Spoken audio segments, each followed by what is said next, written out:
Môre julle. Ok. Eerstens wil ek net môre sê vir Tannie Stella, baie welkom by die diens. En dan vir Fransjo en vir Ansuri, vir Tannie Esna, welkom. Ek hoop julle geniet dit hierso en vir studente ook. Soos julle weet, praat ek nie baie nie, so die diens gaan kort en kragtig wees, né? Ok. Ek wil vandag gesels oor die reëse in ons lewens. Ons almal sit met iets waarmee ons worstel, né? En ons almal het 'n reës wat voor ons staan, wat ons nie weet hoe om te face nie.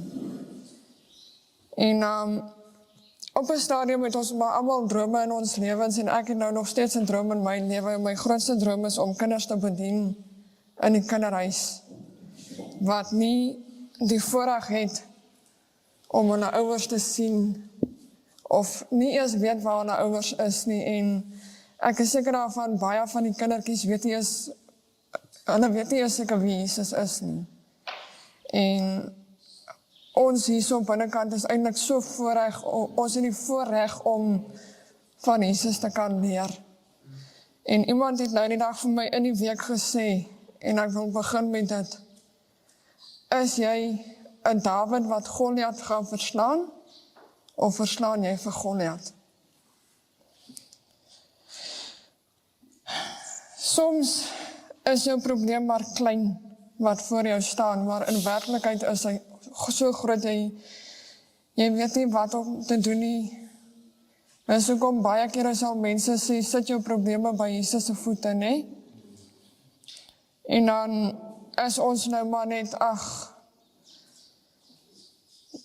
'n klein gebed, maak nie saak hoe stupid dit dalk vir jou klink nie. Jesus hoor dit, né? Ek gaan so 'n paar punte uithaal van mense uit die Bybel uit wat maar tog 'n giant moes geface het in hulle lewens al. En ons begin by Adam. Se reës was die stryd om gehoorsaam te bly aan die Here, né? Moses moes die volk uitgelei het uit Egipte vir 40 jaar.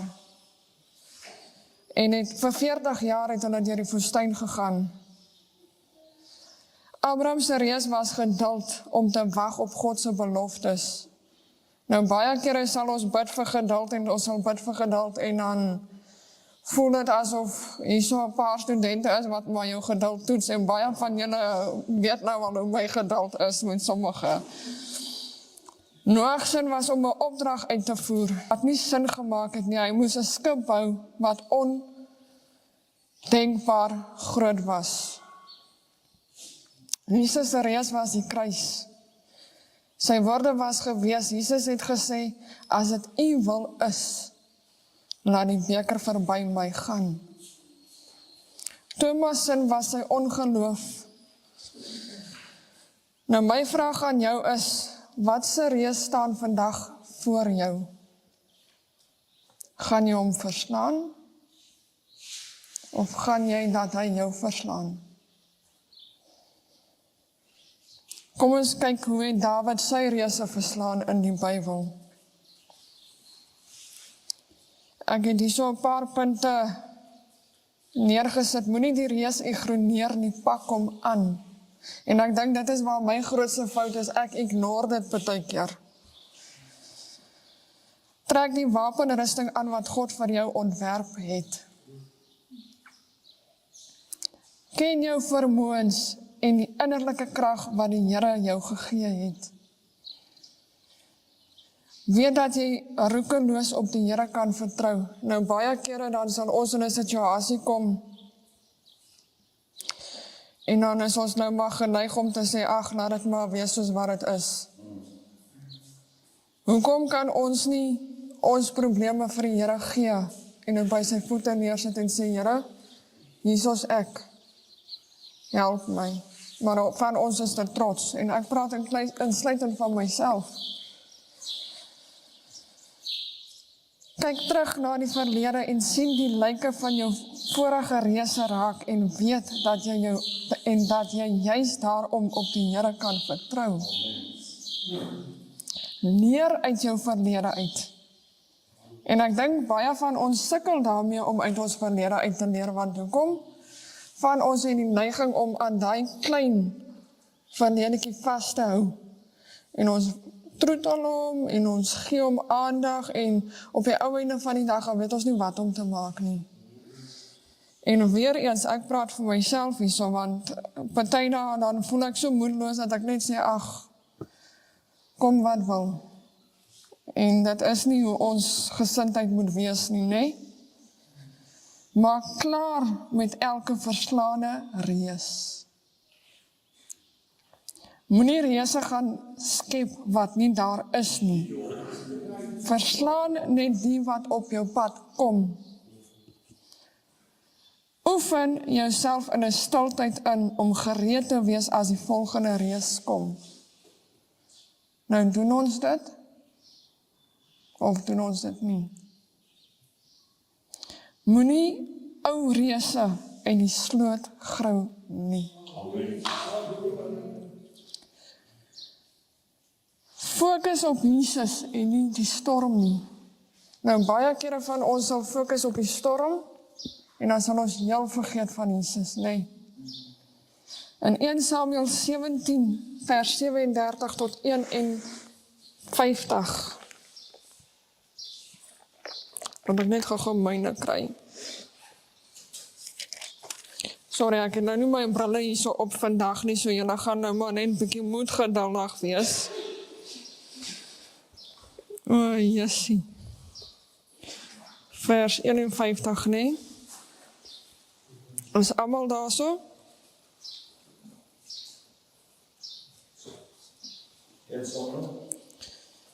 17 vers 37 tot 51, maar ek gaan net lees vanaf vers 51 af.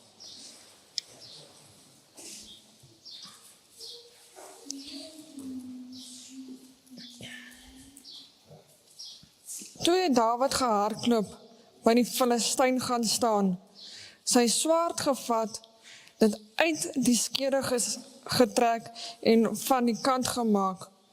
Hy het sy kop daarmee afgekap. Die Filistyne het gesien dat hulle held dood is en het gevlug. Hierso sê dit vers 37. Die Here het my gered uit die kloue van die leeu en uit die kloue van die beer. Hy sal my red uit hierdie mag van die Filistyn. Toe sê Saul vir Dawid, gaan en mag die Here met jou wees. Ek gaan vir julle lees die Christense wapenrusting, Efesiërs 6 vers 10.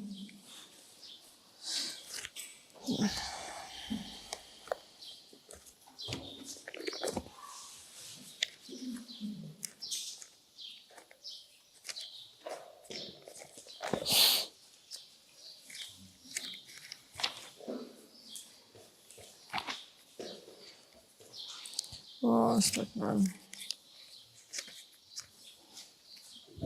Ek gaan net so 'n paar stukkies daar uithaal.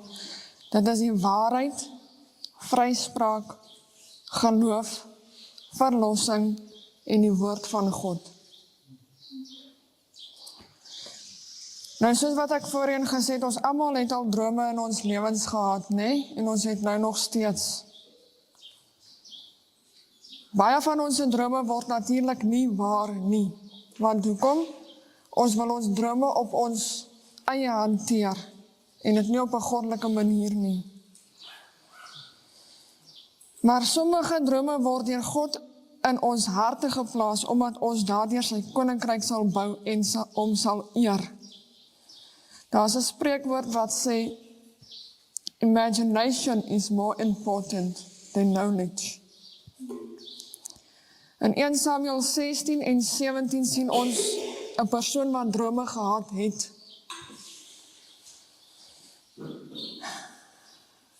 In Dawid se pad het 'n reus gestaan wat hy moes oorwin. En die reus het groot gelyk vir almal.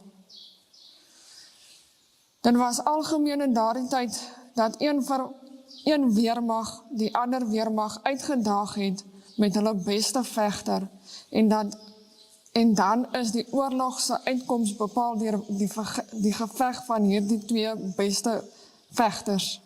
Aan Israel se kant het niemand kans gesien nie.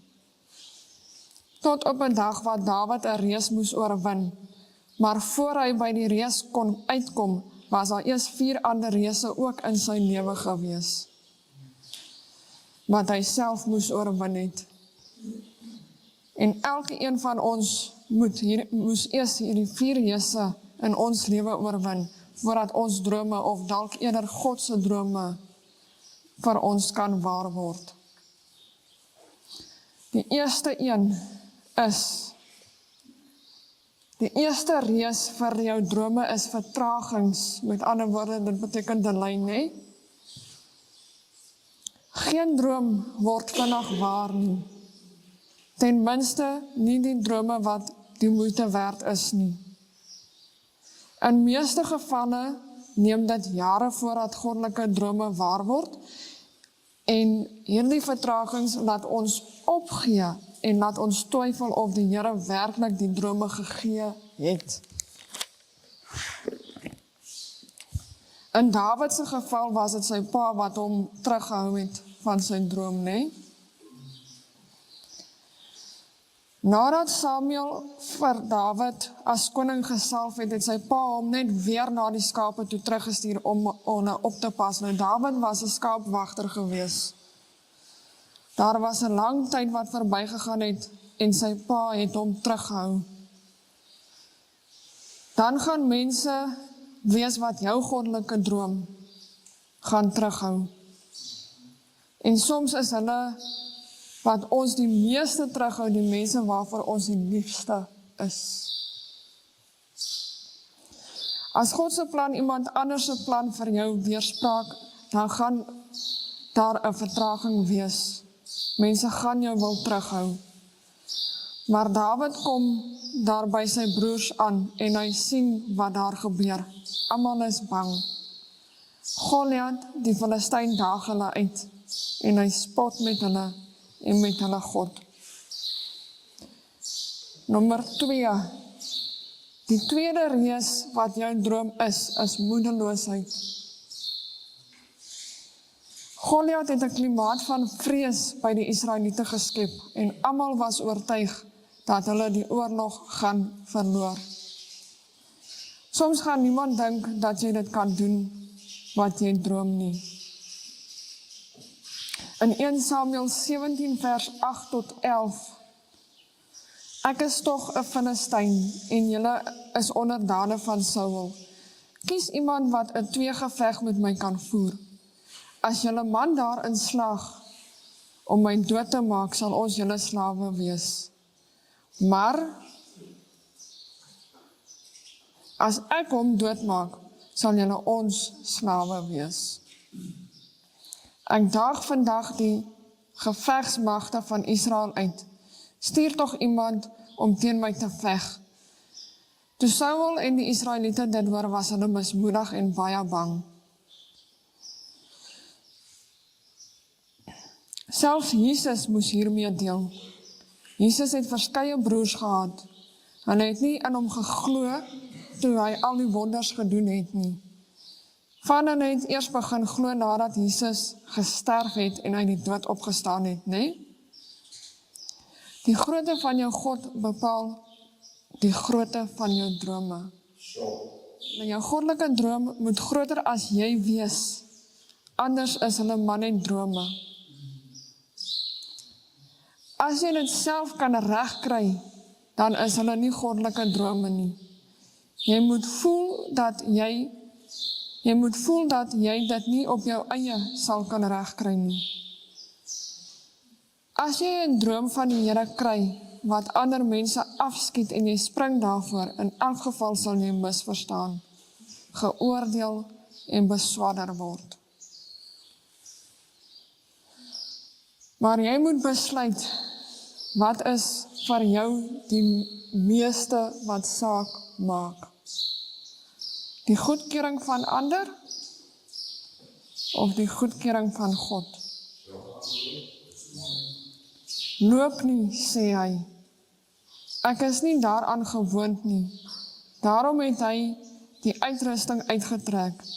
Hy neem toe sy herderstok, soek 5 gladde klippies in die spruit uit en sit dit in sy slingersak. Met sy slingersak in die hand loop hy die Filistyn tegemoet. Moenie wag vir iets wat jy nie het nie. Gebruik die dinge wat die Here reeds vir jou gegee het om jou reuse mee te veg.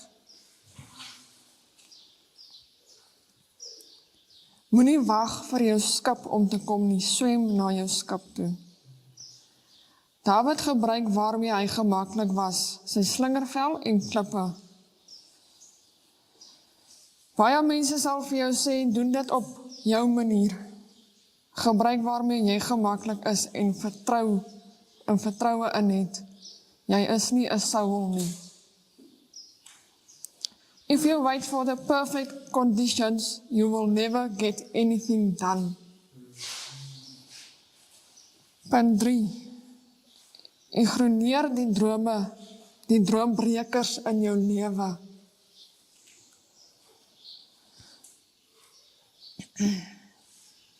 Dawid het nie enige aanmoediging van enige iemand afgekry nie sy pa nie en ook nie van sy broers nie. Punt 4. Verwag dat die Here jou sal help vir sy eer. Dawid het vertroue in God en in homself gehad en die reus storm geloop. Maar Dawid skree terug. Jy kom na my toe met 'n swaard en 'n spies, en ek kom na jou toe in die naam van die Here die Almagtige. Vandag gee die Here jou die mag. Vandag gee die Here jou oor in my mag. Die hele wêreld sal weet dat Israel 'n God het. Veg jy die geveg wat die Here vir jou gegee het, of jou eie geveg vir jou eie eer? Sonder geloof sal dit onmoontlik wees om God te behaag. Hoeveel kies jy om in hom te vertrou? Wel, ons is nog nie klaar nie, maar die Here is besig om voor ons oë wonderwerke te doen en die reëse te verslaan in ons lewens. Maar dan is my vraag vandag, na wie luister ek? Luister ek na God of luister ek na die mens?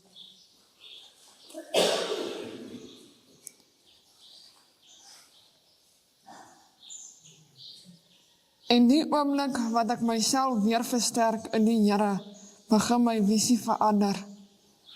Begin ek weer glo dat die reëse oorwin kan word, begin ek weer sien wat God sien. So ek wonder vandag, waar is jy vandag? En die droombrekers en stelers jou goddelike drome by jou kom wegvat? Het jy dalk begin luister na al die ander stamme van die kenners wat sê dat dit nie gedoen kan word nie? Het jy dalk toegelaat dat die houe en die aanslag van die duiwel jou moedeloos maak?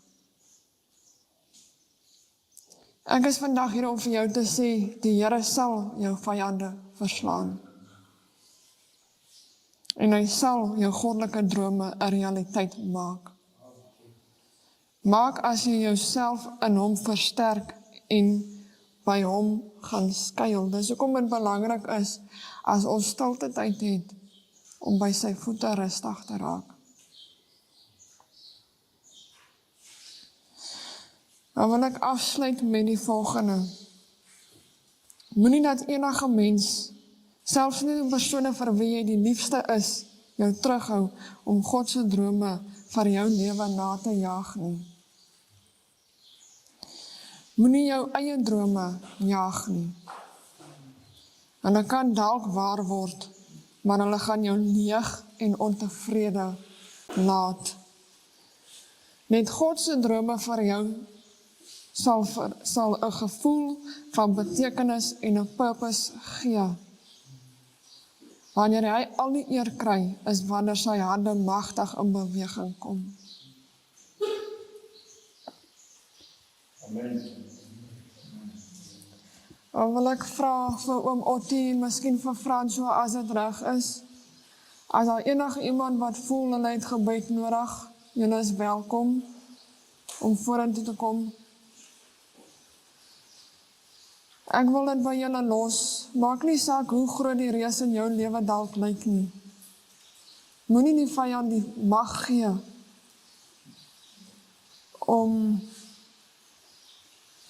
te wys hy kan jou verslaan nie. Wees 'n Dawid en verslaan die vyand.